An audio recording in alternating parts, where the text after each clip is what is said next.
तो भाई लोग कैसे हो। आज मैं आप लोग के लिए बांकेलाल की स्टोरी लेके आया हूँ, बांकेलाल और जादूगर जान फूक। चलिए कहानी स्टार्ट करते हैं। मुझे राजा का पोशाक पहने देखकर चौंक गए ना, परंतु मुझे देखकर ये ना समझना कि मैं विशालगढ़ का राजा बन गया हूँ। दरअसल राजा विक्रम सिंह के खराब ग्रहों के टालने के लिए राज ज्योतिषी के कहने पर मुझे आज राजा बनकर वन का भ्रमण करना है और वन में खड़े होकर सबको जोर जोर से चिल्ला चिल्ला कर बताना है कि भाई पेड़ों, मैं हूँ विशालगढ़ का राजा, ही। भाई झाड़ियों, मैं हूँ विशालगढ़ का राजा, ही। भाई नदियों, मैं हूँ विशालगढ़ का राजा। भाई कंकड़ पत्थरों, मैं हूँ विशालगढ़ का राजा। भाई पशु और पक्षियों, कीड़ों और मकोड़ों, मैं हूँ विशालगढ़ का राजा, ही। सबसे कह दिया। अब वन में मिलने वाले किसी व्यक्ति से भी मुझे यही कहना है और वो व्यक्ति मैं हूँ, ही। भाई वन में मिलने वाले इंसान, मैं हूँ विशालगढ़ का राजा, ही। और मैं हूँ जादूगर जान फूक। मुझे अपनी जादुई शक्तियाँ बढ़ाने के लिए विशालगढ़ के राजा विक्रम सिंह की खोज थी ताकि मैं उसका अंत कर सकूं। अंत? बांकेलाल रथ से नीचे उतर आया। मगर मैंने तो सुना था कि राजा विक्रम सिंह बहुत ताकतवर भारी भरकम इंसान है, तू तो किकड़ी है, ही। हाँ, क्योंकि मैं विक्रम सिंह नहीं बांकेलाल हूँ, पर यह बात आज संध्या तक मैं किसी से कहूँ नहीं सकता। पर तू चाहे भारी भरकम हो या किकड़ी, मुझे अपना काम तो पूरा करना ही है। तुझे मुझसे कोई नहीं बचा सकता। मैं तुझे खत्म करके रहूँगा राजा विक्रम सिंह। और ये है तेरी मौत, जिसका नाम रखता हूँ कंकाड़ू, ही। ये चट्टान तो जीवित हो उठी है। हाँ, तुझे मुर्दा बनाने के लिए ही मैं जिंदा हुआ हूँ, ही। आह, इसकी फूंक के साथ कंकड़ निकल कर मुझसे टकरा रहे हैं। बांकेलाल दौड़कर रथ पर चढ़ गया। कोचवान रथ दौड़ा। महाराज, क्या आप पीठ दिखाकर भाग जाना चाहते हैं? नहीं, मैं ऐसा नहीं होने दूंगा। मुझे क्षमा करना, पर लात मारकर आपको रथ से गिराना जरूरी है। तड़ाक! आह, मैं तो पीठ दिखाकर भाग सकता हूँ क्योंकि मैं तो कोचवान हूँ, रथ में सवार राजा। राजा तक को मैं अपनी पीठ ही दिखाता हूँ। चल मेरे घोड़े, टिक टिक टिक। अरे कमबख्त, रुक जा। थोड़ी देर और रुक जाता तो तेरा 100 भी ले जाता, मगर अब इसे चील कौवे या गीदड़ खाएंगे। आह, अपना पाँव हटा ले कंकाड़ू, मेरा टांग की हड्डियाँ टूट जाएगी। बांकेलाल के हाथ लगा पत्थर जो उसने कंकाड़ू पर खींच मारा। तड़ाक! ही। पत्थर से पत्थर को चोट नहीं लगती। और अब मैं तुझे उठाकर 5 बार अपने ऊपर फेंकूंगा, क्योंकि तेरी मृत्यु ऐसी ही होनी है। ये उछाला तुझे मैंने पहली बार। बांकेलाल कंकाड़ू से आकर टकराया। तड़ाक! आह! जादूगर जान फूक के मुंह से भी निकली कराह। आह! ये उछाला मैंने तुझे दूसरी बार अपने ऊपर। ये टकराई तेरी खोपड़ी मेरी खोपड़ी से दूसरी बार, ही। आह! बांके के मुंह से निकली कराह। जादूगर जान फूक के मुंह से भी निकली कराह। आह! ये उछाला मैंने तुझे तीसरी बार अपनी खोपड़ी के ऊपर। आह! जादूगर जान फूक के भी मुंह से निकली तीसरी कराह। आह! ये क्या हो रहा है? मेरे मुंह से बार बार आह क्यों निकल रही है? कंकाड़ू ने बांके को उछाला। आखिरी बार, ये आखिरी बार है। आह! अब तू सीधा नीचे गिरेगा और फिर कभी नहीं उठेगा, ही। आह! अरे ये क्या, तेरी सांस तो अभी तक चल रही है, तू मरा क्यों नहीं? आह! आई, ये कराह किसके गले से निकली? कराह की दिशा में देखते ही कंकाड़ू चौंक पड़ा। ये क्या? नहीं, ये नहीं हो सकता। स्वामी, ये आपको क्या हुआ? मैं पंजटू हो गया, यानी 5 टुकड़े। नहीं, तू विशालगढ़ का राजा नहीं हो सकता। अगर तू राजा होता तो मेरी ये हालत ना होती। बता, तू कौन है? संध्या हो चुकी है, इसलिए अब मैं बता सकता हूँ।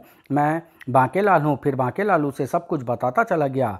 हाय, और मैं समझा कि तू राजा तू ही है, इसलिए मैंने कंकाड़ू को तुझे मारने भेज दिया, जो कि हकीकत का पता चलते ही फिर से चट्टान में बदल गया है। मुझे दुख अपनी चोटों का नहीं है जानफूक, मुझे तो इस बात का दुख है कि तूने राजा के भ्रम में मुझे मारने की चेष्टा की। अगर मुझे पता होता कि वन में तुम विक्रम सिंह की जान लेने आए हुए हो तो मैं राजा विक्रम सिंह को यहाँ अवश्य भेजता। पर हाय रे मेरी फूटी किस्मत, तुम्हारी राजा से क्या दुश्मनी है? बांकेलाल ने राजा से अपनी शत्रुता भी बता दी। वाह, ये तो खुशी की बात है। तुम्हारी शत्रुता मेरे लिए लाभकारी है, अन्यथा मैं तो आज मर ही जाता। राजा से शत्रुता तुम्हारे लिए लाभकारी कैसे है?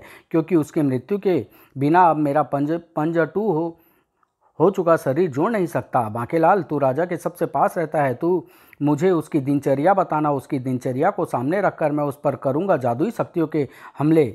बांकेलाल, वो देख, अगर तूने मेरी मदद नहीं की तो कटौती नामक ये कीड़े तेरे शरीर पर चढ़ने शुरू हो जाएंगे और काट काट कर तेरा बुरा हाल कर देंगे।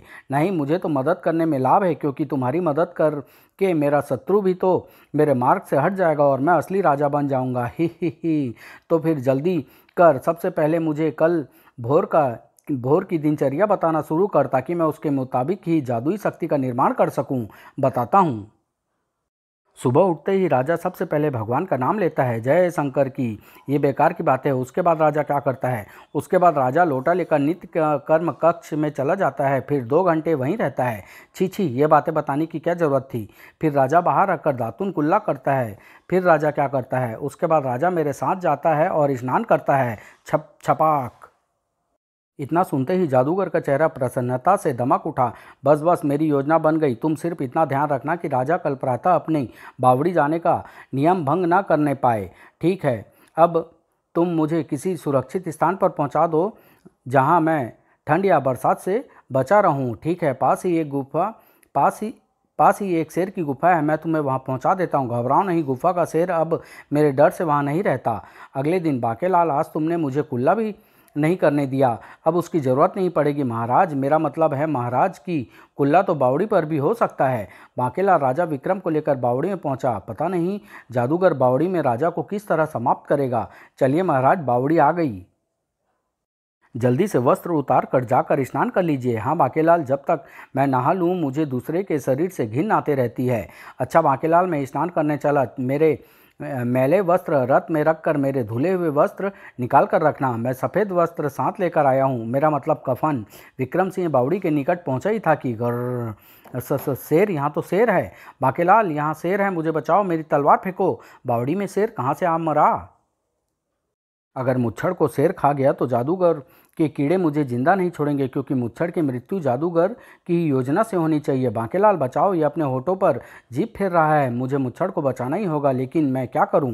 विक्रम सिंह का बुरा हाल था। बांकेलाल कुछ नहीं कर रहा। अब तो एक ही रास्ता है, ईश्वर का ध्यान करूं। हे शेरा वाली माता, मेरी जिंदगी की नैया की पतवार अब तुम्हारे हाथों में है। बांकेलाल को शेर से महाराज को बचाने की तरकीब सूझ गई थी। अब इसके अलावा मेरे पास कोई और दूसरा रास्ता नहीं है। हिन, अबे घोंचू, ये हमें क्यों खोल रहा है रथ से? हिन, मुझे लगता है ये हमें शेर के आगे डालना चाहता है। इधर विक्रम सिंह ने अपने आंखें खोली। अरे ये क्या, ये शेर भी प्रार्थना कर रहा है? ठीक उसी पल शेर ने भी आंखें खोल दी। शेर की प्रार्थना खत्म हो गई।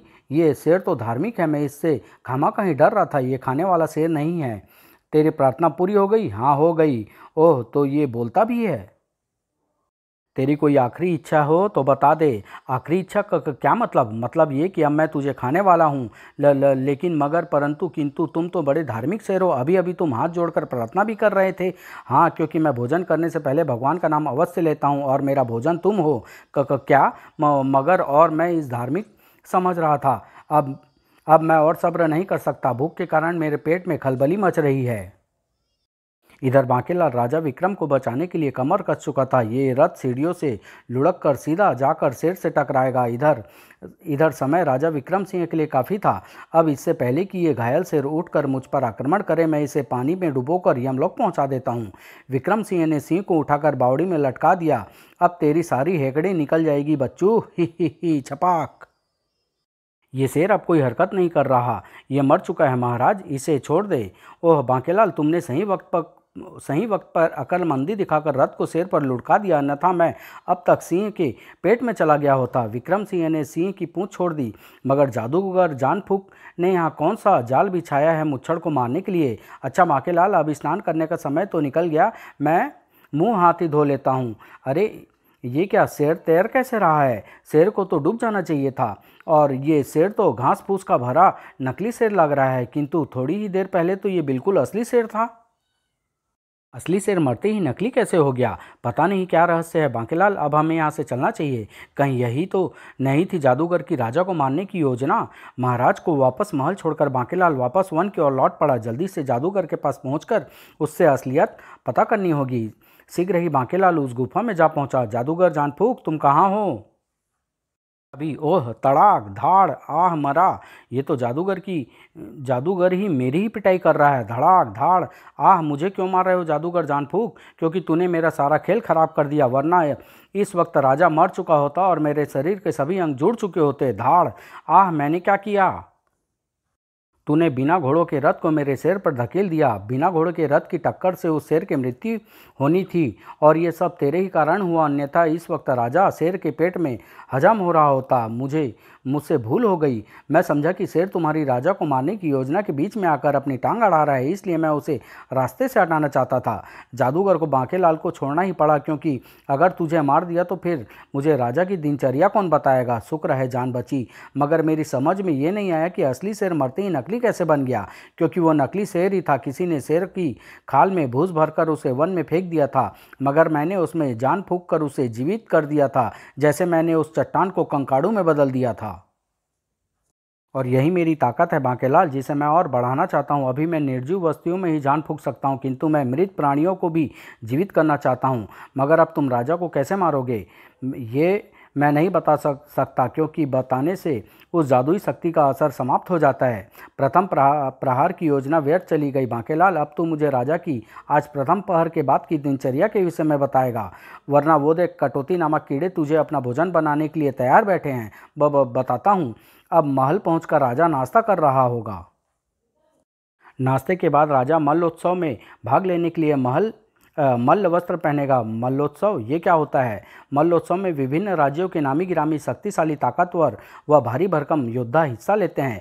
एक योद्धा दूसरे को उठाकर तब तक पटकता है जब तक कि वह मूर्छित नहीं हो जाता। इस बार इस मल्लोत्सव की विशेष बात यह है कि महाराज स्वयं भी इसमें हिस्सा लेंगे। बस मेरी योजना बन गई। अब तुम जाओ और मेरा कमाल देखो। ठीक है, मैं जाता हूँ। अगले दिन महाराज मल्लोत्सव में भाग लेने के लिए सभी योद्धा पधार चुके हैं। केवल आपकी प्रतीक्षा है। हम वस्त्र बदल कर अभी आते हैं। थोड़ी देर में। बांकेलाल, इन वस्त्रों में कैसा दिखता हूँ? बहुत अच्छे महाराज। मेरे विचार में तो आपको राज दरबार में भी यही वस्त्र पहनकर जाना चाहिए।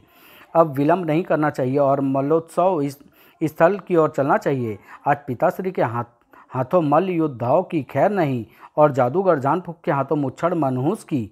मल्लोत्सव आरंभ हुआ। महाराज की तोंद की टक्कर से ही वह मल्ल योद्धा दूर जा गिरा।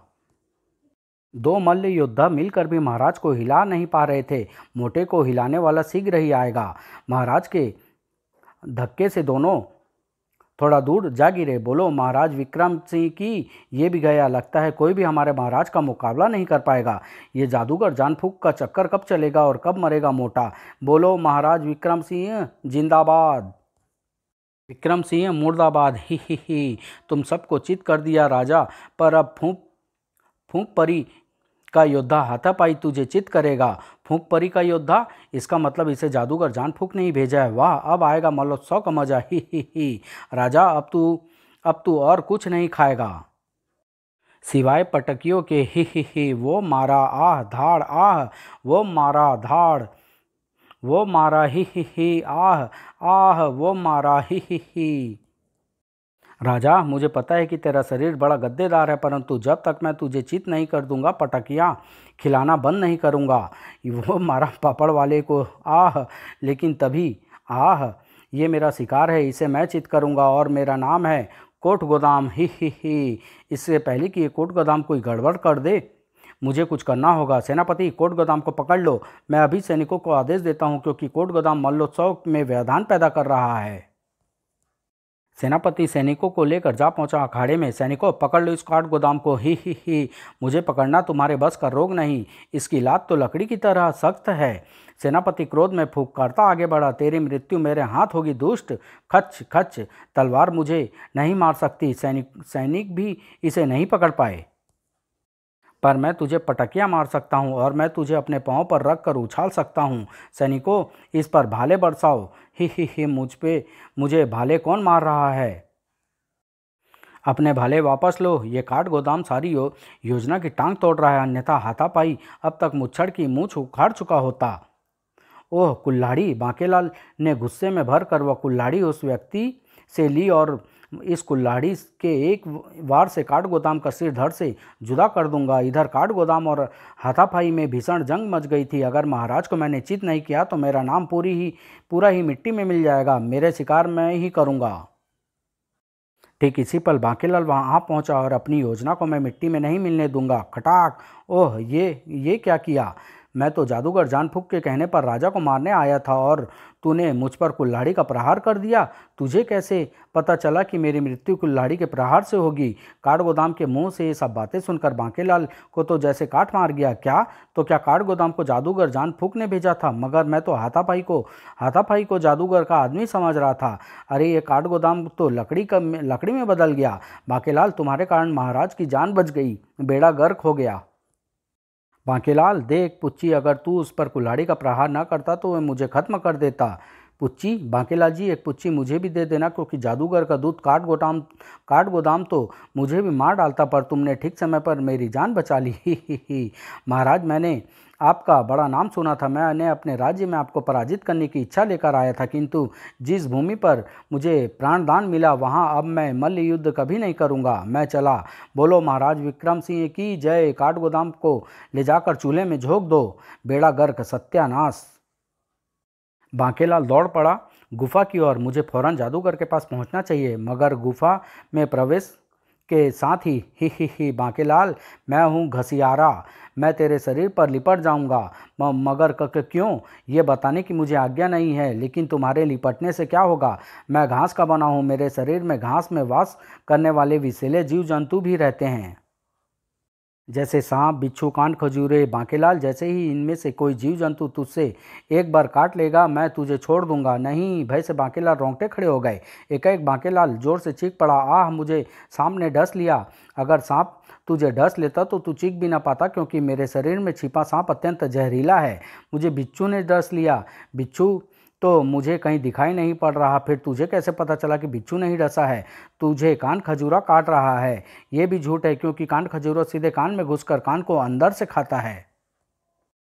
पर ये जीव मुझे कभी भी डस सकते हैं। मुझे छोड़ दो। जब तक कोई जीव जंतु डस या काट न ले मैं तुझे नहीं छोड़ सकता। घसियारे के छुटकारा की एक तरकीब आ सकती है।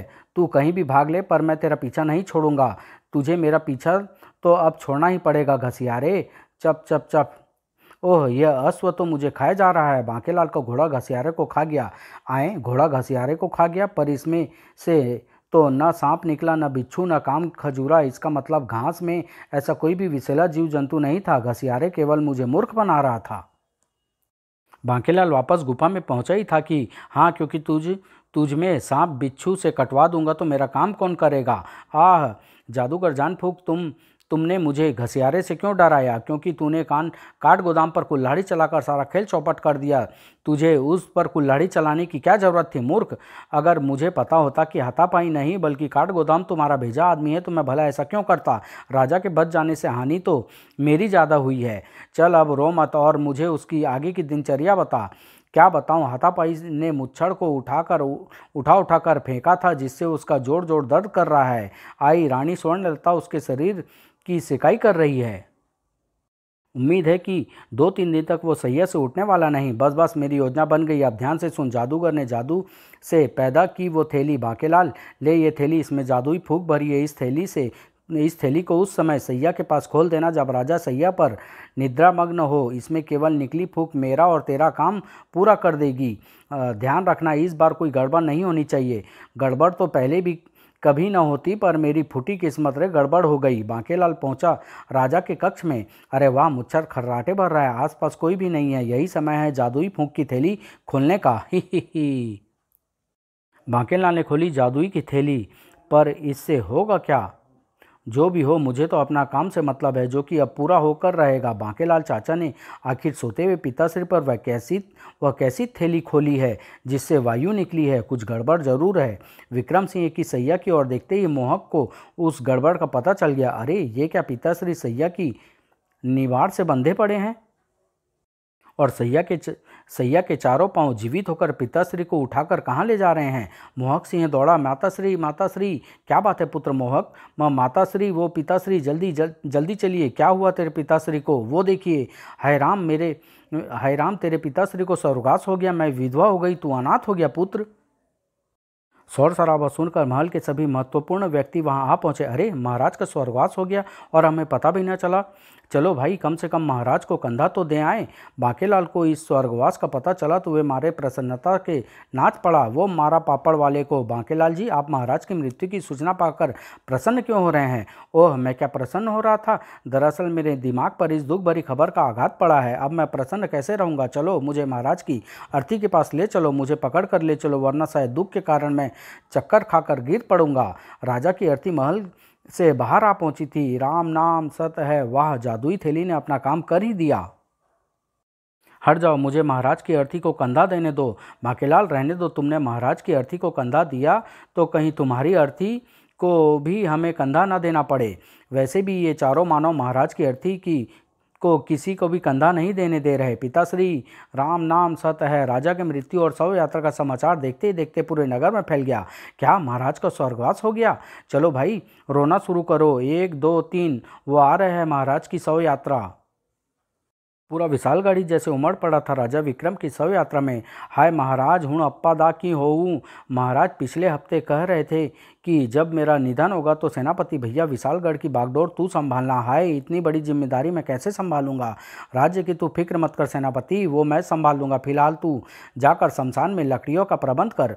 और बांकेलाल के ये कहते ही चारों मानव वापस पायों में बदल गए। ये क्या हुआ? ये चारों तो पायों में बदल गए। राजा विक्रम भी उठ बैठा। अरे, मैं तो कक्ष में सोया था, मैं यहाँ कैसे आ गया? महाराज तो जीवित है, बेड़ा गर्क। और ये पूरा विशालगढ़ यहाँ क्यों एकत्रित है? ये तो आपके क्रियाक्रम के लिए एकत्रित है महाराज। क्रियाक्रम तो मेरी योजना का हो गया। बांकेलाल, ये सब क्या है? पिताश्री, ये सब बांकेलाल चाचा के कारण ही तो हो रहा है। क्या मतलब? ये तो क्या कह रहा है पुत्र? जी हाँ माताश्री, मैंने बांकेलाल चाचा को पिताश्री पर कोई थैली खोलते हुए देखा था जिसमें से फुस्स की आवाज़ निकली थी। उसके बाद पिताश्री को सैया एकाएक जीवित होकर पिताश्री को उठाकर ले चली। यही बताने मैं आपके पास आया था महाराज। जब मैंने आपकी मृत्यु का समाचार बांकेलाल जी को दिया था तो वे प्रसन्न हो उठे थे। ओह बांकेलाल, कैसी थी वो थैली? वो महाराज। ठीक उसी पल पूरी धरती जैसे डगमगा उठी। ओह, ये क्या? ये तो भूकंप है। भूकंप में हमारे घर गिर पड़े। महारानी जी, महाराज को कसकर पकड़ लें, शीघ्र ही भूकंप खत्म हो गया। ओह, हमारे घर गिर गए। अगर हम घरों में होते तो हम इन घरों में दबकर मर जाते। बांकेलाल के कारण ही हम सबके प्राण बचे हैं, क्योंकि न बांकेलाल महाराज को की सैया के पास वो थैली खोलता और न ही पाए जीवित होकर महाराज को ले जाते। ना हम महाराज को स्वर्गीय समझकर उनकी शव यात्रा में शामिल होते और न ही हम बच पाते। बांकेलाल, क्या ये सच है? जज जी, वो महाराज, मैं बस बांकेलाल कुछ मत कहो, मैं समझ गया। पुच्ची तो देनी ही पड़ेगी, बेड़ा गर्क। फिर जब महल में पहुंचे तो महाराज वो देखिए, भूकंप के कारण छत से उखड़कर एक बड़ा पत्थर ठीक उसी स्थान पर गिरा जहां आपकी सैया रखी थी। अगर वहां सैया होती और आप उस पर सोए होते तो इस वक्त सचमुच स्वर्गवासी हो चुके होते।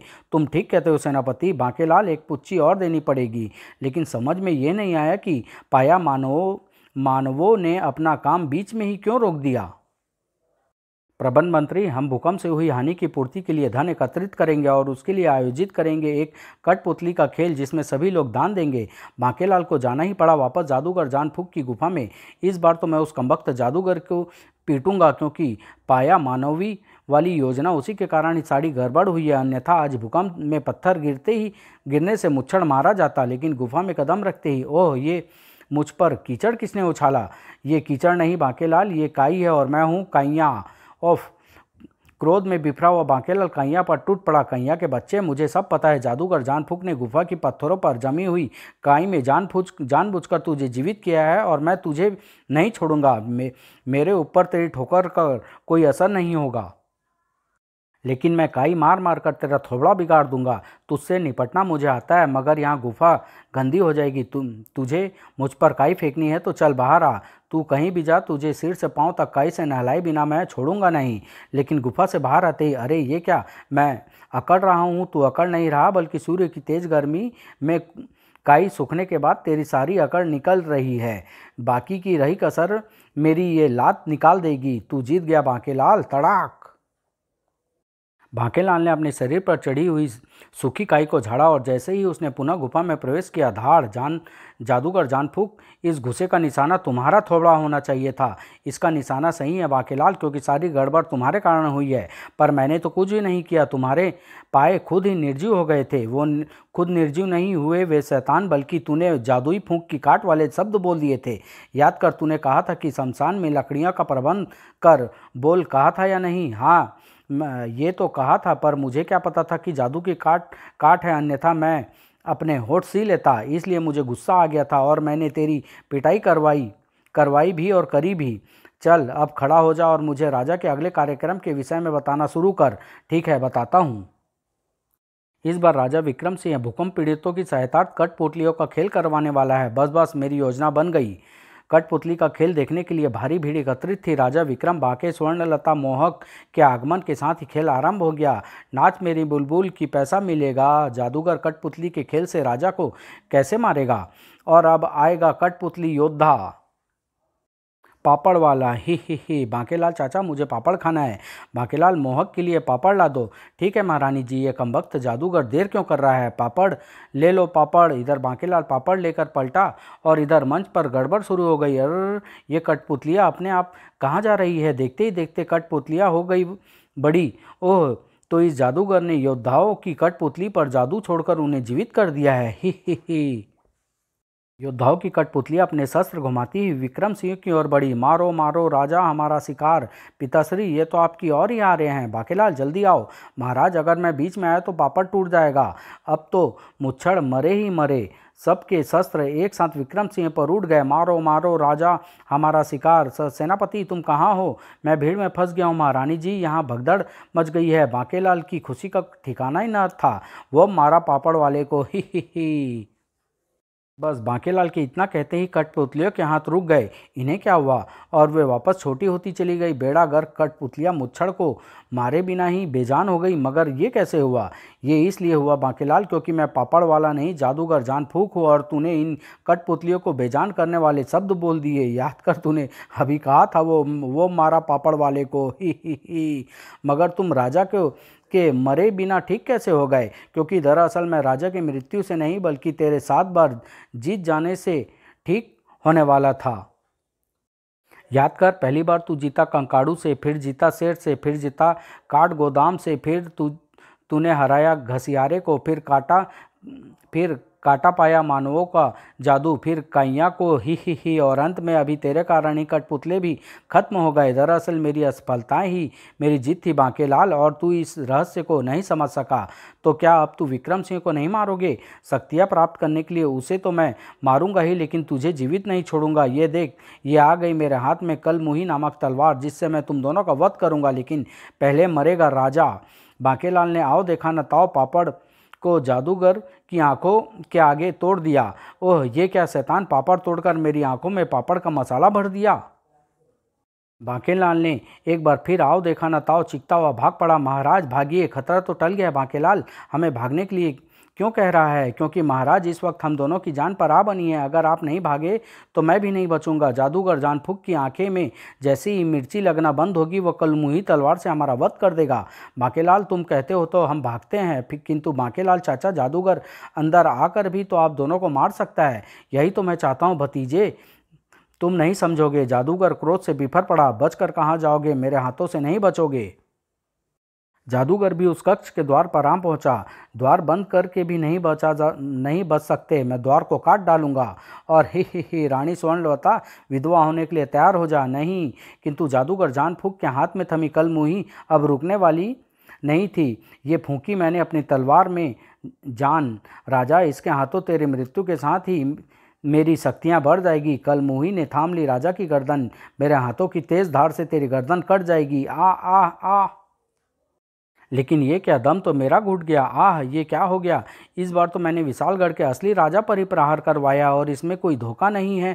तभी ही बच्चू जादूगर, तू हमारा नहीं, हम तेरे पिताश्री हैं। ये क्या, तुमने राजा का मुकुट क्यों पहन रखा है? क्योंकि यही तो मेरी चाल थी। मुझे पता था कि अगर तूने राजा को धोखे में गलत व्यक्ति पर प्रहार किया तो तू एक बार फिर पंजटू हो जाएगा। इसलिए अपनी और महाराज की जान बचाने के लिए महाराज ने मुझे विशालगढ़ का राजा बना दिया और महारानी जी ने नियमानुसार मेरा राज तिलक कर दिया।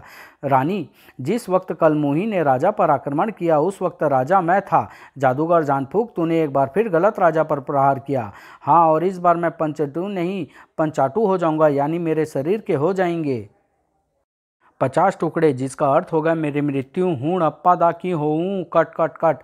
जादूगर की मृत्यु के साथ ही कलमुही भी हो गई गायब। बांकेलाल, मैं बच गया, और मैं भी इस बार अपने प्राण बचाने के लिए मुझे मुच्छड़ के भी प्राण बचाने पड़े। फूटी किस्मत। बांकेलाल, विपत्ति टल गई, लाओ मेरी राजगद्दी वापस करो। महाराज, कम से कम एक दिन के लिए तो मुझे राजा बने रहने देते। ही। अब मुझे दोबारा महाराज का राज तिलक करना होगा। बांकेलाल, मैं तुम्हारी इच्छा अवश्य पूरी करता, किंतु क्या करूं, बिना मुकुट पहने तुम्हारी पुच्ची लेने में मुझे आनंद नहीं आएगा। हाय हाय मेरी मजबूरी। बोलो पिताश्री महाराज की जय। समाप्त।